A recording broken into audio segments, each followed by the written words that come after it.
রাজশাহী নগরীর রিকশা চালক জিয়াউর রহমান কোনো ধরনের যন্ত্র ছাড়াই মুখে আঙুল নাচিয়ে সুর তোলেন একতারার। দুই ঠোঁট আর আঙুলেই যেন তার বাদ্যযন্ত্র। রোদ কিংবা ঝড় বৃষ্টি যাই হোক, রিকশা নিয়ে নামেন রাস্তায়।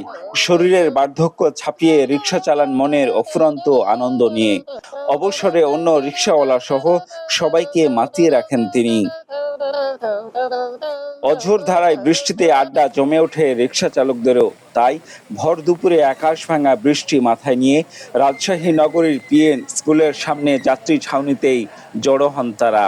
হরহামেশাই এমন দৃশ্য তৈরি হয় জিয়াউর রহমানের আগমনে।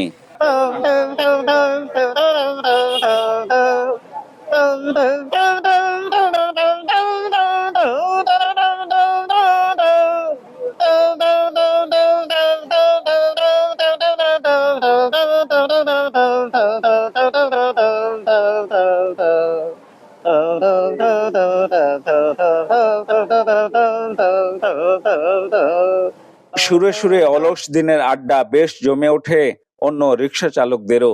যন্ত্র ছাড়া এমন জাদুকরী সুরে মুগ্ধ তারাও। এরকম বাজনা কোনোদিন আমি শুনিনি। বাজনাটা খুব সুন্দর, মুখে বাজনা থেকে গানটা খুব ভালোই লাগলো। বাজনাটা মুখের যে একটা মিউজিক সিস্টেম, এই মিউজিক সিস্টেম এরকম এর আগে কোনো জায়গায় কোনোদিন শুনতে পাই নাই। এনার কাছ থেকেই শুনলাম এই সর্বপ্রথম। ওই লোককে চিনি, আমাদের সাথে রিক্সা চালায়, অনেকদিন ধরে সম্পর্ক, চিনি, জানি, আমাদের সাথে চা খাইতে বসে এখানে জানি, কিন্তু এই লোক যে জানে এটা জানি না, আজকে শুনলাম।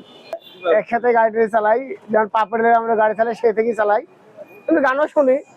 আমরা জ্বালাই যে একটা গান বলে এই কর ওই কর। জিয়াউর রহমানের বাড়ি নওগাঁ সদরের দুবলহাটি এলাকায়। উঠতি বয়সে যাত্রাপালায় গান করতেন, কিন্তু দিন গড়িয়েছে, যাত্রা দলের কদরও ফুরিয়ে গেছে। তাই বছর 40 আগে জীবিকার খোঁজে রাজশাহীতে এসে থিতু হন তিনি। কিন্তু ছোটবেলায় ছেড়ে আসা সেই গানের মায়া ছাড়তে পারেননি এখনো।